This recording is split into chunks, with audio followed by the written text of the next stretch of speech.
Hi everyone, welcome back to Crochet Rocks. My name's Tracy and in this video I'm going to show you how to make these kind of retro leg warmers. They've got a cuff for the bottom of where the ankle is, and then it comes out a little bit for the leg itself, and then I've done a kind of a cuff at the top so that it sits more snug around just under your knee, or whichever length you decide to make it. Some people like them shorter and others like them longer, but we increase to come out in the side here. Now I've just done this in kind of a plain stitch because there are times when the yarn is the star, and because it's fluffy, this yarn's the star of the show really, so it doesn't need a fancy stitch because it's just fluffy. If it's a plain yarn, then maybe the stitch is more important, but I think I like it to be nice and kind of closely crocheted so it's warm. And plus then you just see the fluffy yarn. So you might not be able to get hold of this because obviously I bought this yarn in the UK and a little while ago at that, so but you can use an equivalent. Now the yarn that I've chosen, I had in my stash, it's just Heritage Super Soft Luxury Yarn, 100-gram ball of knitting yarn, and I got this in a store over here called B&M, but I got it quite some time ago. Now it's hard to read that, so I've written down what it is just so that you can try and get some equivalent. Now this is 53% acrylic and 38% polyamide and 9% polyester, so it's extremely soft. There's 180 meters in each ball. I'm using two shades just in case you do have this. I'm using 005 and 002. Sorry, that's A005 and A002. So it's just basically blue and grey. I did have a few other colours. Got a red one somewhere, but I'm not sure where that is at the moment. But this is really squishy. Now, if you look at the strand, I would say the yarn itself would be a 4 weight, but because it's quite fluffy and hairy, it takes it to a bulky 5, which in the UK is a chunky, but it's not an ultra thick chunky. And because of that, I'm using a 5.5mm crochet hook. I'm using this Susan Bates hook because at the moment I'm trialing these. And you'll also need, just stab myself with them, a pair of scissors and a darning needle. Don't get many ends. Can crochet the ends in quite well, but you will get one at the front here when we make the cuff, and it will just need to sew the other side of the cuff together, and you'll have one at this end, but the rest you can kind of just crochet in as we go, which is a brilliant thing. I love that. So I'm going to do mine exactly the same, obviously, so I want to be a matching pair, and I'm going to use the blue yarn first. I think this is, I thought I had one that was already started on the ball, but it's not. So we're going to make this with foundation treble crochet. That's a UK term, so they're foundation double crochet in the US, and I've used these before in a couple of other things, so those of you that are familiar with my channel will be used to them, but if you're not, I'll show you how to do them. Now it is harder to see to do them with a fluffy yarn, so I'll show you ways how we can get around certain things. So I'm going to leave a very long tail because there's that little bit of sewing up that I mentioned earlier, so you want to be able to use that yarn rather than thread a needle and try and attach yarn. You might as well just use the tail. So you need to make a slip knot. However you make yours, that's fine. Just make your slip knot, and then we're going to chain up 2. So it's yarn over and pull through, yarn over and pull through. We just have 2. So now I'm going to show you how to do the foundation treble crochet or foundation double for the US. If you've not seen that before, you yarn over and you go into the very first chain that you've made, this one here, and you want to go in 2 loops of that stitch. I made the mistake when I first started doing this of going through 1, and nobody ever said in the video that I was watching, nobody ever said make sure you go through 2, and it leaves, if you don't, it leaves a really horrible edge, and I didn't know why I was getting this edge until sometime later when I sussed that out. So what we do now is we yarn over and we pull through one of those stitches. So that has made a chain, and I like to keep my thumb on that now and just complete my treble crochet. Remember, that's a double US, so it's through 2 and through 2. So we yarn over and we're going to go into that chain that we've made, and we're going to go through 2 loops of it. And if you can't see there's my my yarn over and my stitch. So this is the 2 loops that I've just gone into. And sometimes it's hard to see, especially with a fluffy yarn. So you can feel it and you can just slide the last one on. Got my 3 on the hook, so I do 1 chain, hold on to it, and complete my stitch. So yarn over, and again I'm going to go into that chain. Make sure that I've gone into the 2 loops, there they are. And then I'm going to do 1 chain and complete my stitch. And we're just going to keep repeating that. That's what it'll look like. You're getting a row of treble crochets or double in the US, and you're getting a row of chains as you go, and it makes it nice and elastic. So where if you would normally just chain that amount, it will be a rigid chain and you won't be able to pull on it. This will give you a cuff where it will have some elasticity, so you'll be able to use it like a cuff. So now we need to go into that chain that we've just made, and this one's harder to see because I've took my finger off and it's furry. So if you just make sure you've gone through one, there's the other part of it, just slide it on and you can easily seal it or feel it. You don't have to sort of be quick about it. You can just use all the time in the world just to find your stitch.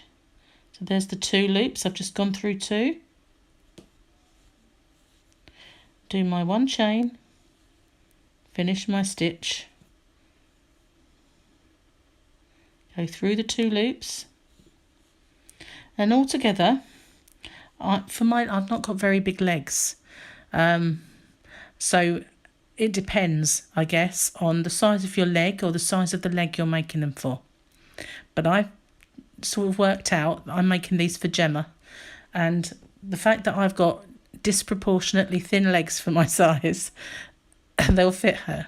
So I made them to go around my ankle, so I needed 26 foundation treble crochets, but you can choose however many you want. Now remember, when you hold it up, when you've done your 26 and you hold it up and you look at it, it may seem that's way too big, but once you start making the next phase, we're going to start ribbing, it will pull it in. So don't think that it's too big. It's not. You want it to be nice and slippy. So you just carry on. And 26 for me was a very good size. I'll show you what I mean in a second. I'll get it now. When I made this one, if you can imagine, there's my initial row, and it always flays out a little bit because this row doesn't have the ribbing. So once I held it together, that was the size of it. But then I started to do the ribbing, and you can see it's pulled it in like a cuff, but it stretches so that to go over your leg. But obviously the leg will go in this way, and that will just be the ankle part. If that makes sense, hope it does. So just carry on making your foundation treble crochets or foundation doubles until you've got 26, or if you are making them for a younger person, however many you think you'll need. It to fit around the ankle, you want it to be loose around the bottom of the ankle, because remember we're making a cuff and it will get tighter. So I'm going to pause this video now and I will pick you up again once I've got my 26. Okay, so I've made, excuse me, just move my drink. That's better. I've made my chains. So what we need to do now is hold it out like this, bring this side round, obviously keeping this at the bottom, and we're now going to keep the working yarn above and the tail at the bottom like that. Now we're going to slip stitch into the top of our first 2 chain. So there's the first one and there's the second one. We're just going to go into it and slip stitch to form the ring. Now this is what you've got, this little gap here, and this yarn is what we use to plug that gap once we're all said and done. So we're going to do 1 chain, and now we're going to do front post treble crochets. So I will show you how to do that. Now, ignoring this first 2 chain that we started with, there is our first foundation treble that we've done. We yarn over and we insert this side of it, go around the back and come up the other side, yarn over and pull through. So we've got our 3 on the hook, we yarn over and pull through 2, yarn over and pull through 2. So that's our front post treble crochet. And what I'm going to do is I'm going to zoom in and see if I can show you so it looks more clearly. So if you look, you'll see through the fuzzy yarn, there's my next stitch. We yarn over, have the hook facing the right way would help, in that side, out through the other, yarn over and pull through, 3 on the hook, yarn over, pull through 2, yarn over, pull through 2. So again, we look at the next one. You get much faster at this, don't worry. And you do the same again, insert, go behind it, come back out the other side, yarn over and pull through. 3 on the hook, yarn over, pull through 2, yarn over, pull through 2. So we just keep going until we've gone all the way around, doing the same thing. So yarn over, inside, up through the other side. You see that? Just like that. Yarn over, through 2, through 2. And we're going to carry on doing that until we get back to this join here, and I'll show you exactly what we do next. So I'm just going to pause the video and I'll catch up with you when I'm all the way round. Okay, so I'm almost there. I've got one more complete one to do. If you can see that, just see through there. So that's my complete one to do. And now I've got this 2 chain here and this one here. That might actually be a treble, yeah, that one is. And this is the 2 chain to start with. So we've got both ends. To pull them together, I'm going to go through that one exactly the same as if it were any other stitch, and then I'm going to go through the 2 chain, and that will help pull it together. So now I'm not going to slip stitch to join. I've gone through that one there, and I've gone through the 2 chain. So now I'm just going to keep going. So here is my first one here. It's slightly off center at the moment. It's going to pull together now, but I'm just going to insert like that because it's easier to insert rather than going all the way through. Just insert into the top part. You see that? I find that much easier. I also find it easier to hold it this way, like this, and go through it. It just pulls up nicely for you. Sorry, I'll slow down and I'll unzoom because I'm probably going off the camera. It's so much easier to just pull some yarn. Okay, so to just hold it like that and go through the top rather than going under and round, you just easily push through the top. And then I hold it to the side and I can see exactly what I'm doing. Now we're just going to keep going round now. We're not going to join our rows, chain up or anything like that. We're just going to go round in a spiral. And we're going to carry on until our leg cuff is big enough. So on the first one, you just need to keep measuring it. And what I did was, I'll show you, I don't think it's going to be really noticeable yet, but you'll start to see on the inside, I zoom in, if you can see them very clearly, but there are ridges.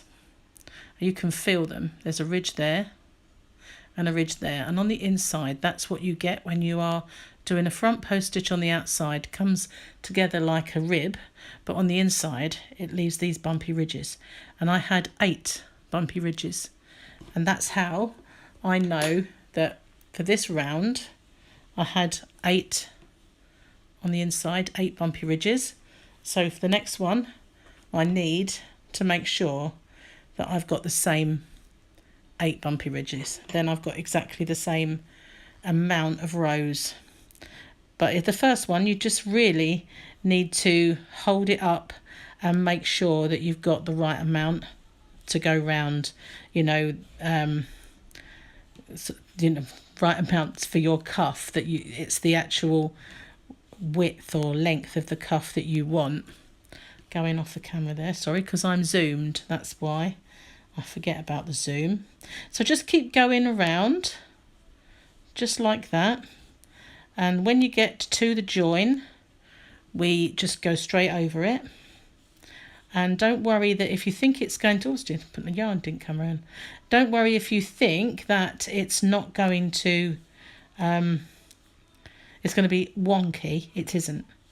It works out just fine. Once you finish and you do your slip stitch to end, it works out quite nicely. It doesn't look wonky in the slightest. And I need to pull out some yarn. So that's basically all we're going to do. I just wanted to show you how I go over the join so that you can feel your stitches as well. If your yarn is fuzzier than mine, mine's not overly fuzzy. I'm gonna unzoom a little bit. It's not overly fuzzy. It's nice and fluffy, but it's not too bulky. So you can see it if you're, using it. But some of it is fluffier than others. And if yours is particularly fluffy, you can actually feel the stitches. You can feel the ridges. I can feel that one there. So all I had to do was feel the bump. And you can push your way in through the sides to go around the back of that stitch quite easily. Like that. So we've just gone over that join again. And now it's, as you can see, it's pulled it in by going through those two, through that one there and through that one there as we did. We've pulled that in. So when we come to sew this up on the reverse side, of course, we'll just catch this to the end of there and close that gap. So I want you to carry on working in a spiral until this measures the length. What you'll do is you'll put it on your ankle so that this part is at your foot, at the top of your foot, and you can see just at the point where your leg starts to go out is at the end of your cuff. So if you put it on, and then you can see right now I need to end off there because I need it to start growing. That's time to finish it. And for me, as I say, I had 8 of those inside ridges, and that was perfect for my foot. So I'm going to pause this now, and I shall catch up with you again once I've got my length as I need it. Okay, so I'm all the way there now. So this, when we come to this point, you can see this here. You can follow that stitch all the way up to the top. So I know I have one more stitch before I get to that point. So I have to do one more. Put my yarn in the right place.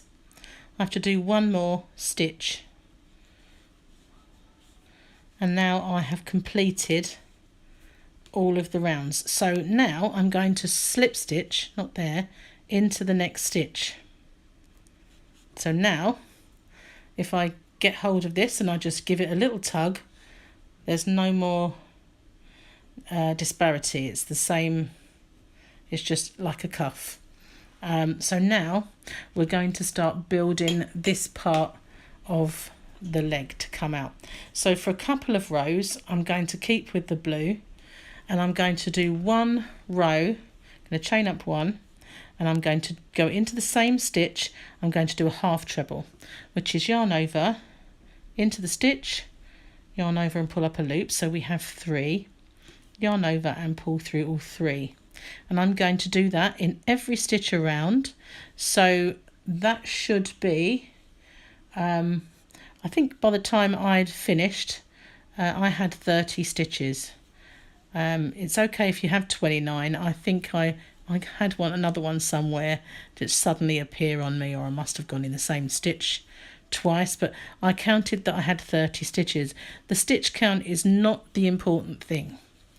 That you just go in each stitch around with a row of half trebles. Now that's a UK term. It's half double in the US. But we're just going to do one row of one stitch in each until we get to the end. Now if it helps you, by all means put a stitch marker in your first stitch if you're not going to figure out where you're up to. If it's hard to see for now, just pop in a stitch marker, and then you'll be able to keep up with where you are.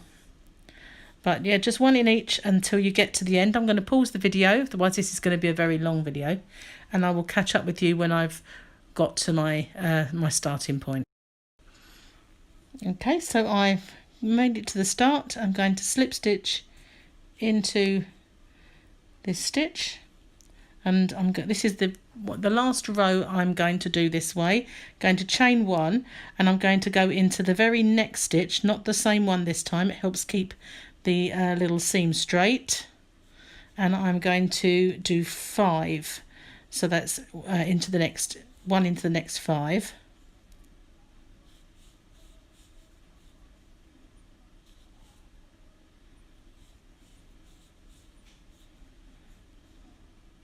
Of course, I didn't have 30 stitches in the previous round.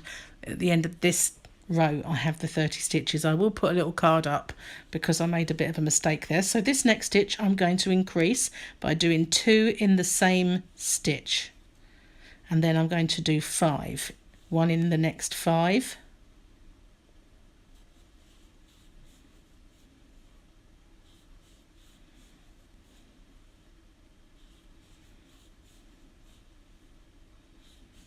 yeah, I had read the wrong row. I wrote this pattern on my phone, so as you can see it's just in ways that I would kind of decipher it, and I read the wrong row, so never mind. So yeah, do another increase and then another 5 stitches. I've just got to pull some yarn out.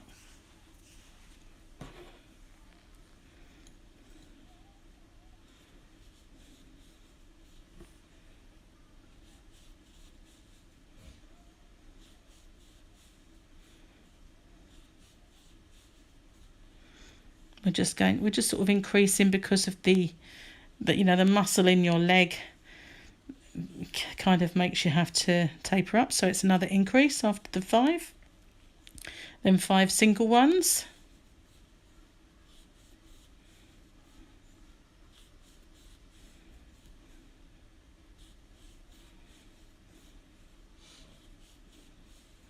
and then another increase. So it was after this row I had a 30. So just going to do a couple, and then I'm going to join with a slip stitch, but I'm going to change colour.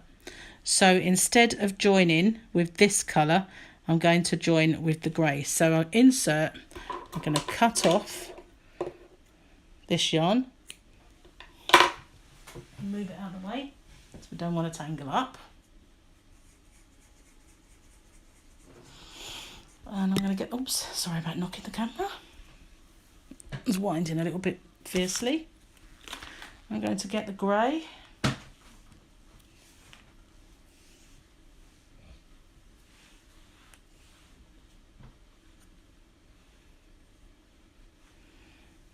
And I'm going to hold that with my finger on the reverse side, and I'm going to finish my stitch with the grey. I'm just going to turn it over And I know some people don't like this, but I'm going to tie mine in a little knot.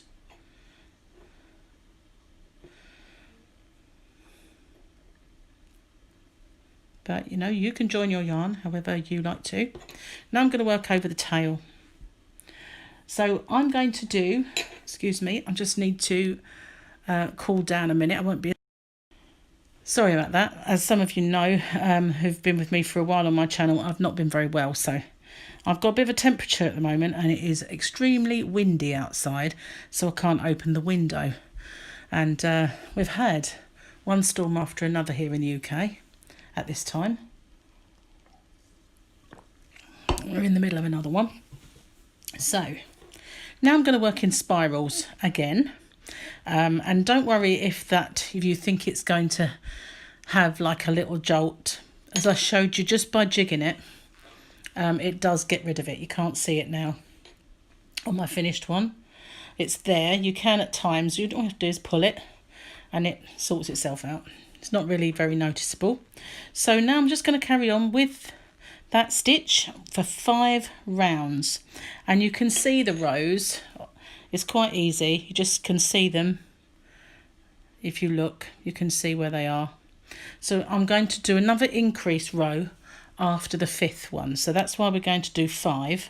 So we're just going to do a half treble, working over the tails and in every stitch.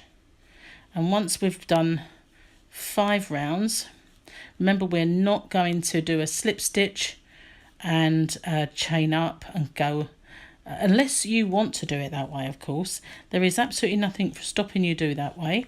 If you don't mind the little seam, or you have that little, I know there is a little trick, I've used it myself, of like not having the seam or making the seam better, but I just prefer with a thing like this, with a tube, just to keep going round in a spiral. So if you wanted to do it that way, you could, but I'm doing mine in a spiral. So I'm nearly worked over the tail, or one of them anyway. It gets easier to see when you're not working over the tail anymore. That's it. That's gone. So yeah, we're just going to carry on round, and I'll do the first row with you. Again, nice plain stitch, because if I was using a plain yarn, I think I'd be doing a more intricate stitch, but because it's fluffy, any stitch would kind of get hidden, really. I like this yarn because it's not overly fluffy. You can still see your stitch and feel it. I know it's harder to see on a camera than it is actually looking at it, but it's got a good good amount of fluff, I think. So I'm all the way round. I'm just going to go over it. Just keep going round.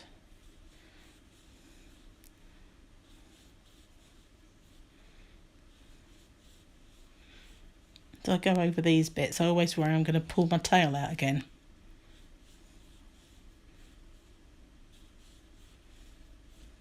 So just keep going round until you've got 5 rows. I'm going to pause the video then, and once you can count 5 rows, stop and I'll show you what to do next. Okay, so I've made it all the way round. So what I'm going to do now is, if it helps you to put in a stitch marker at this stage, then by all means do.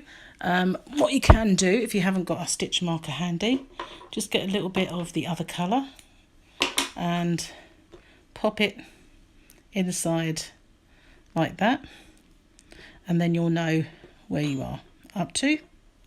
So I'm just now going to do, just hold it there like that. So I'm going to do my 5 and then my increase again, that whole row, and just having that there lets you know when you're back at the start, so you don't carry on increasing, because you don't really want that. Just now it's going up that big part of the big muscle in your leg. just get slightly wider at this point. So it's 5, that's 3, 4, and that's 5. So we just do 2 in the same one to increase by 1 stitch, just like that. And we're doing that all the way around for this one row, and that is our very last increase row. Now I made this in this subtle colour for this tutorial, but of course you can make them in nice jazzy colours for whoever you want to make them for, and whatever size you want to make them. Don't forget, if you've got a smaller leg or a larger leg, just adjust that at the beginning. And there we are. So it's 1, 2, 3, 4. How many have I done? 1, 2, 3, 4, 5. Start talking, lose count. So now I'm just going to do that every 5th stitch around, just for the one row, just like I did in the previous row. You know, what's the word? Increase row. Almost back, I think. Not far to go.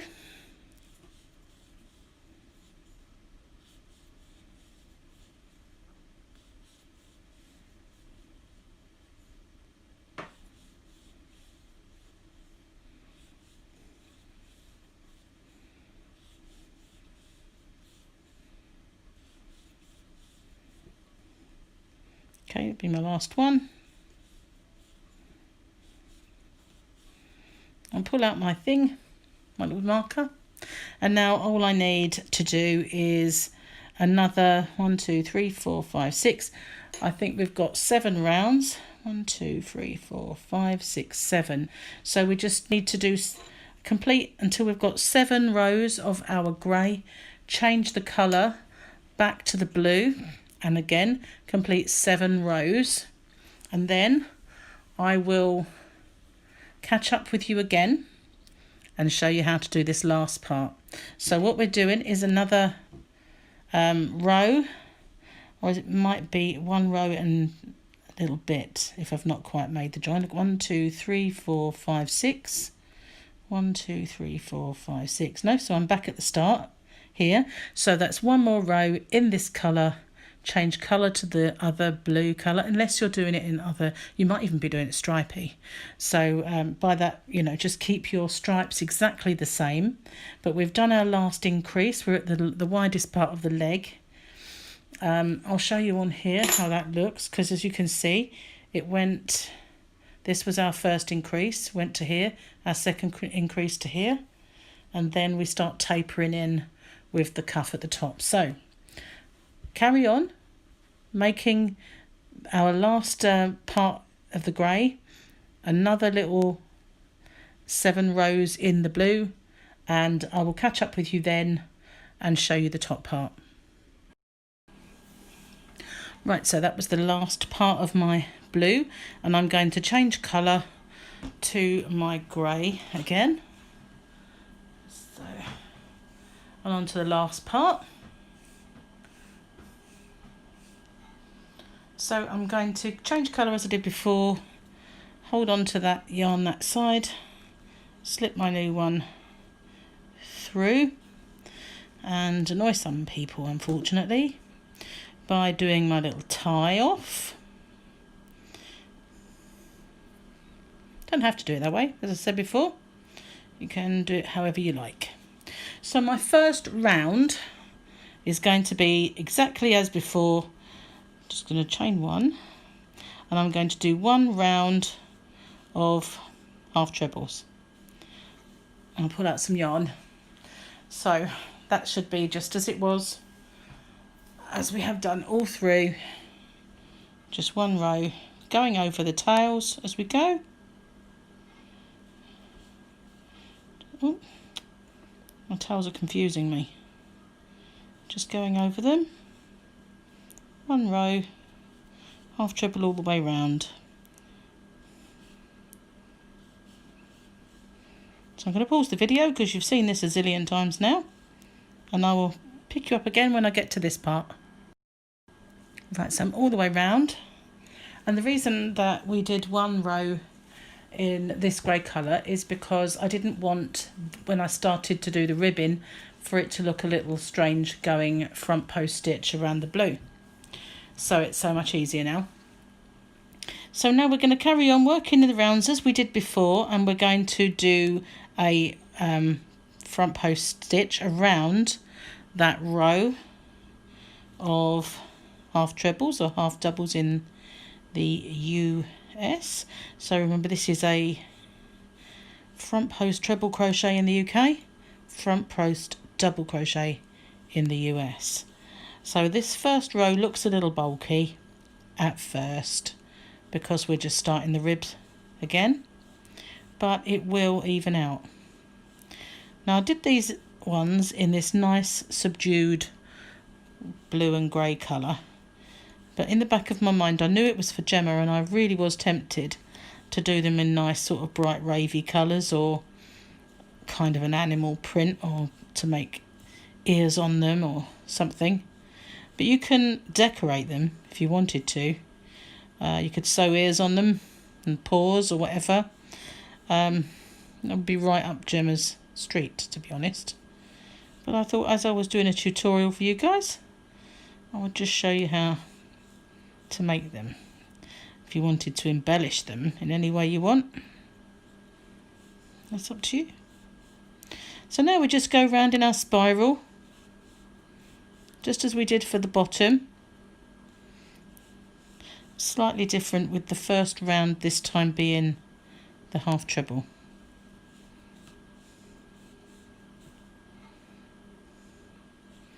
So now if I just break there for a second, don't knock my tea, and I'll show you.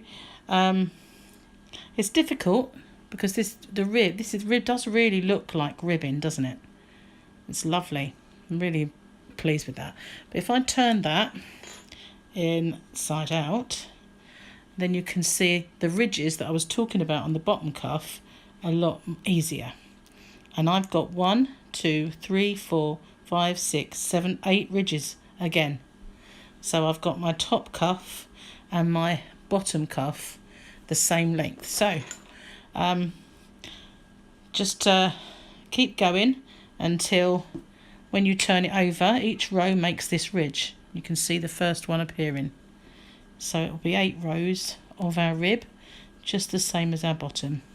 And then you should have 2 identical leg warmers. But of course you can adjust this, as I said before, if you was making it for a child or for a younger person with smaller legs, or if you're a larger person with larger legs, you just do it, kind of measure it around your own ankle. And if you needed, some of us have big calf muscles. I do, for some reason. I've got quite good muscle tone, and other people might have much smaller leg muscles, so you might only need the one lot of increases, but I need 2 to get round my big boulders. I was once told a bodybuilder would kill for my legs, but I hate them personally. I think we're never happy with what we've got. But you might only need 1 lot of the increases. It just depends upon the size you're making, but normally speaking, the muscle does tend to start coming out, and then it gets a bit bigger at the top part of the muscle. So I did too. So we just carry on. We do that until it measures the right size, going round in a spiral, just as we did before. I'm now back at the join, so I just ignore that join and carry on. It gets easier from that point on because she's just going through the sides again, just as you did with the blue. And for me, I just like to pull it up with my finger, push it through, find it so much easier. Hold it sideways and do that. It's easier still without a camera in between.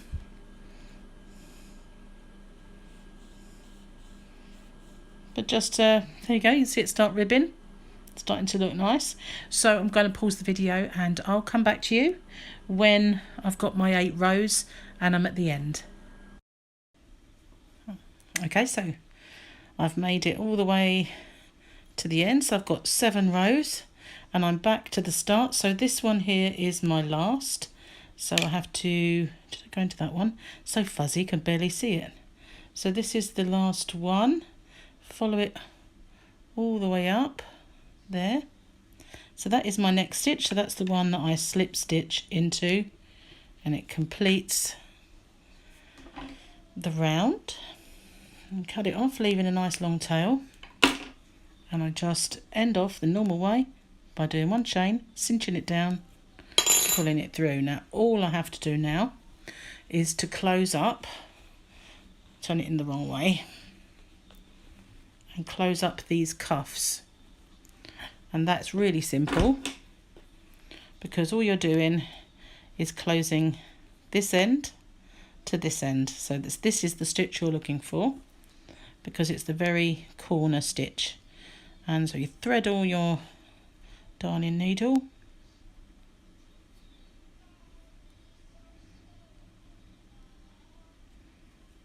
good job I've got long fingernails, and I'll turn it around the right way for me. So I find my very end stitch here, which is there, just there. Make sure I go through 2 of the loops so it's not just a half a stitch, and I just close, there's the gap, close that little gap. It's hard to see when it's fluffy, but at least that means if there's a hole it'll be harder to see. So just the last one through there, and then all I have to do is to end off, and I usually do that by making a loop and then I sew through it. When it's, pull it down a little way, sew through it to pull a knot, and then I just bury this in one of these ridges like this, going one way through it, one way through the ridge. Make sure I go all the way through the ridge and not the other side, and then I'll go the other opposite way. Just go the opposite way through that ridge. Just make sure I've not come out the other side. No, that's just the end of my needle. And then I just break that off. And I just want to show you that that completely closes that cuff. You can't see it at all. So then just sew in the other end the same way, just by working it through one of the ridges back and forth, and then you're done. So I'll turn it back in the right way and I'll just show you that I've got 2. I haven't sewn this one's end up yet, but they are, I've already measured them, so there's no nasty surprise. They are completely identical, and so same length, same width and everything. So I hope you like that. Thank you so much for watching. If you haven't already, please hit the subscribe button and the notification bell, and you'll find out when there are new videos. I just want to show you this part. Don't worry, if you can just pull it, and it does actually close up. So yeah, have fun making your retro leggings. What should I say? Leg warmers. Thanks so much for watching. Bye for now, everyone.